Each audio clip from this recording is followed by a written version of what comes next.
Hey, breaking pulse from Los Angeles. The front office has circled the exact profile the roster keeps crying out for, the kind of move that changes not just the box score but the whole identity of a season. Tonight isn't about throwing names around to chase clicks. It's about timing, fit, and leverage. I'm talking about the domino that lets Anthony Davis breathe, that unclogs the lane for our creators, that gives this team a two-way spine when games slow down and possessions feel like heavyweight rounds. I'll walk you through why this window is opening, where the money and the rules make it real, how the rotation would actually look on the floor, what picks and players could be in play without ripping out the core, and why the league has spent years whispering the same name whenever the Lakers need a modern anchor. Stay with me to the end, because the real reveal lands only quando a siren toca, when the cap math meets the basketball logic and the phone calls turn into decisions. I don't need to tell you what we've all seen the last 2 seasons. When the Lakers are at their best, the defense talks first. Our half-court stops drive our runouts. LeBron becomes a chess master with the floor spread, and AD covers mistakes like a tarp. But there's been a persistent pain point. Backup rim protection, lineup spacing when AD is parked at the 5 for too long, and the wear and tear cost of asking him to be the bruiser and the bailout at once. That's the tension this front office has been trying to solve without sacrificing the wings and guards that give us pace and pace control. The league's new apron penalties tightened every screw. This isn't 2020 where you could stack role players and overpay on the fringes. Every move now costs both cap flexibility and future picks, which is exactly why the one piece away conversation can't be just romantic. It has to be surgical. Zoom out for a second and look at the conference. Denver and Oklahoma City punish you with 5-out reads. Minnesota and New Orleans bludgeon you with size, and the Warriors, when they're right, pull your big into a blender at the arc. In the East, the teams that matter at the end force you to guard multiple actions without fouling and punish every closeout that isn't all the way there. That's the chessboard the Lakers wake up to. If you want AD to erase the endgame, you need to protect his energy early. If you want LeBron to feast late, you can't have 3 defenders with a foot in the paint in the first quarter. All of this points to one answer. A stretch 5 who is a real rim deterrent and who runs the floor hard enough to generate 2 cheap buckets a night just by sprinting. That profile exists. That player is not theoretical. And the timing just got interesting. Here's the landscape in plain English. The veteran big we're discussing is on a fresh 4-year deal in the East, signed to take on a central role for a team that believes it can contend now. That sounds like a door slammed shut. But under the CBA, newly signed players reach basic trade eligibility partway through the season. And that's when the league resets its board. Teams that start slow pivot, injuries force plans to change, and good faith summer bets get stress tested by reality. If the fit is anything short of perfect, or if another roster needs screams louder by December, a player who was untouchable in July quietly becomes "we'll listen" in the winter. If you've been around this long enough, you know when a front office leaves itself optionality, and you know when a franchise like the Lakers waits in the tall grass with clean, matchable salaries and a package that looks sensible on a spreadsheet and on synergy. Let's talk basketball first, because if the game doesn't justify the spreadsheet, walk away. Picture the starting shape. AD at the 4, this target big at the 5, 2 wings who can defend up and down, and 1 guard who can get you into a set without giving away a mismatch at the point of attack. Offensively, it's 4 out with a short roll variant that becomes 5 out the second the big sets, flare screens, and drifts to the slot.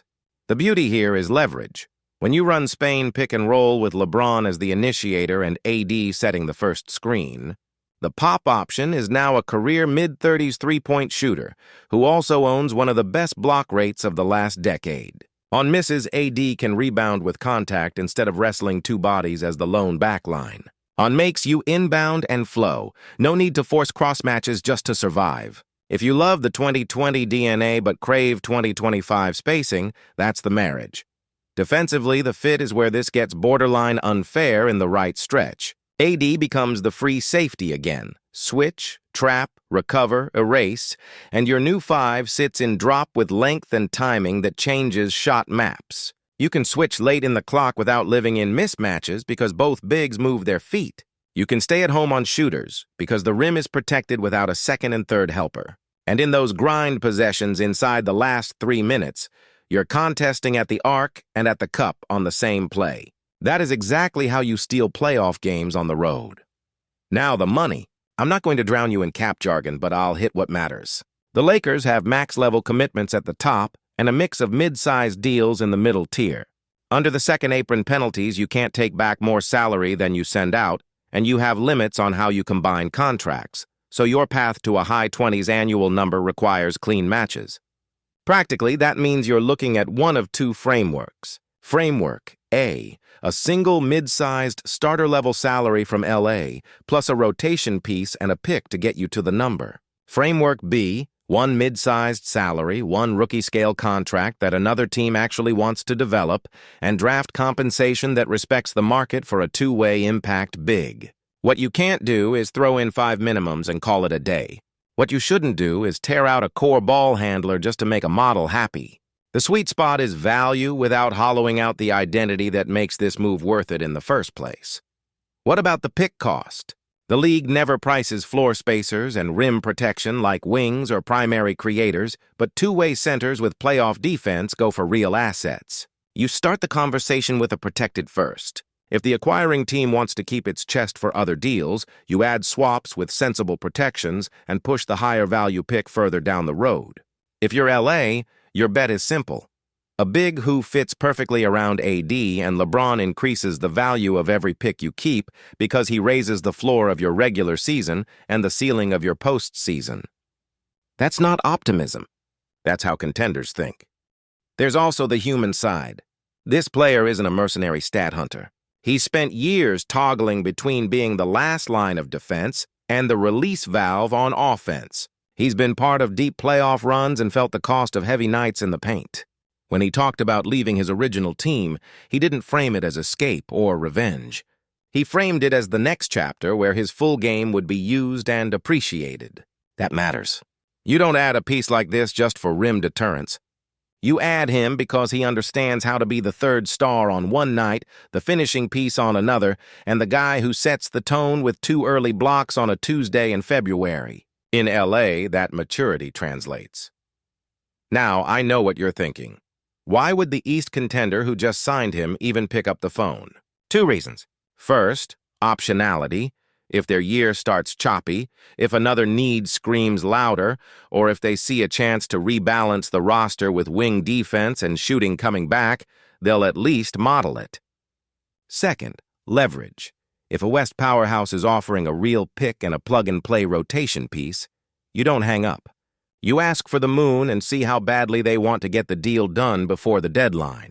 That's the cat and mouse every winter. And the Lakers historically don't show their cards unless they see more than smoke. Let's walk the rotation.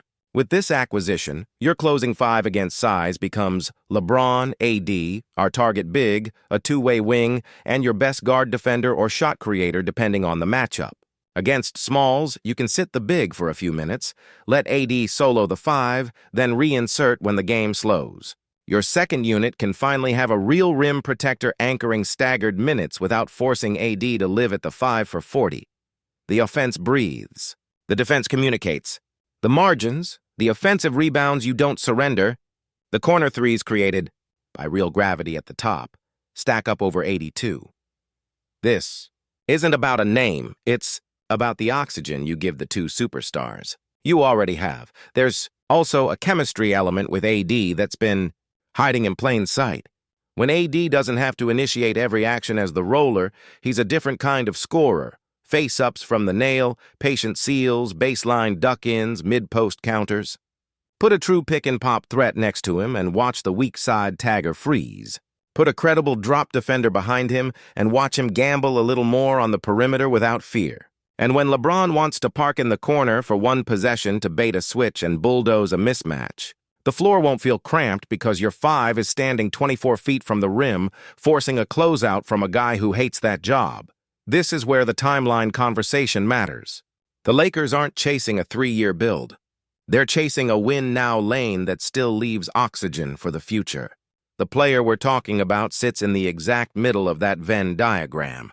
Prime age, playoff experience, scalable skill set.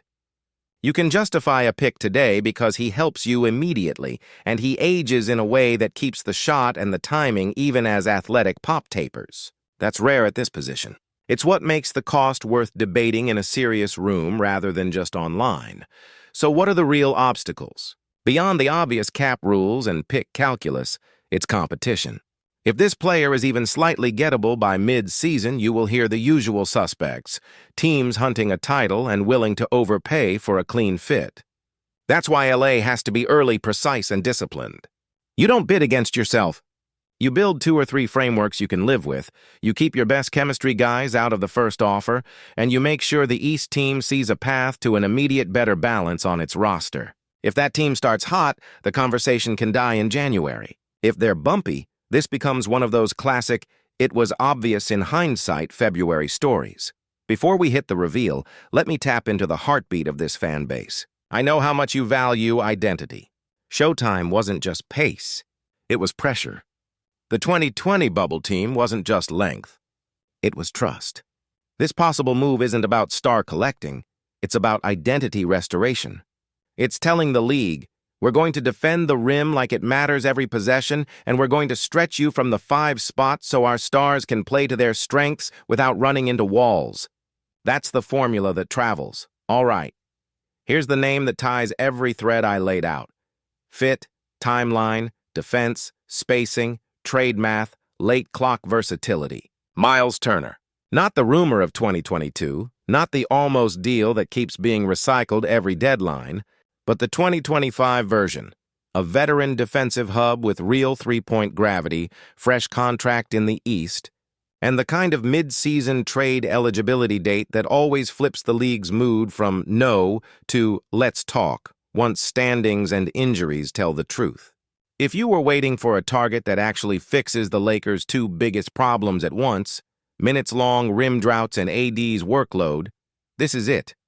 Let me be crystal. Nothing is official. This is a speculative pathway built on current rules, roster shapes, and the calendar reality that opens doors around mid-December every year. But the logic is tight. The fit is clean. The need is obvious. And the Lakers' ability to send back real rotation minutes plus a pick without emptying the cupboard makes this one of the few big swing ideas that doesn't feel like fantasy. In a league that's more schedule-driven than people realize, circle the window. Once the trade clock turns, phones get warm. If Milwaukee, where Turner landed this summer, rolls and loves the balance, they'll hang up. If they see another hole or a chance to rebalance with wings and future equity, doors crack. That's when you step through. I'll finish with impact because this channel is about what happens on the court. With Turner in purple and gold, the Lakers get 48 minutes of rim deterrence, a pick-and-pop threat that drags bigs out of the paint, a second backline organizer who communicates coverages, and a partner who lets AD be the most complete version of himself again. The bench units stop bleeding in the paint. LeBron's life simplifies late. The team's identity sharpens into something you can feel through the TV. Clean rotations, loud contests, simple offense that forces hard decisions. It's not a fairy tale. It's a blueprint waiting on timing, health, and a front office willing to be bold and smart at the same time. Now, I want you with me on this. Do you pull the trigger if the cost is a protected first, a mid-tier salary you can replace internally, and a swap down the line? Or do you hold the picks and bet on internal growth? Tell me below how far you'd go, who's untouchable for you, and which matchup keeps you up at night if we don't add a true stretch rim protector. I read everything, and your takes shape the next episode. My quick verdict, if this window opens even a little, you lean in. The fit is too clean, the need too obvious, and the identity shift too valuable to ignore.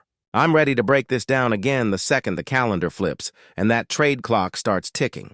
If you want to ride this with me in real time, updates, frameworks, and instant film when the rumors heat up, tap subscribe, drop a like so this reaches more Laker fans, and keep your notifications on. Lakers News Fan Report stays on the beat.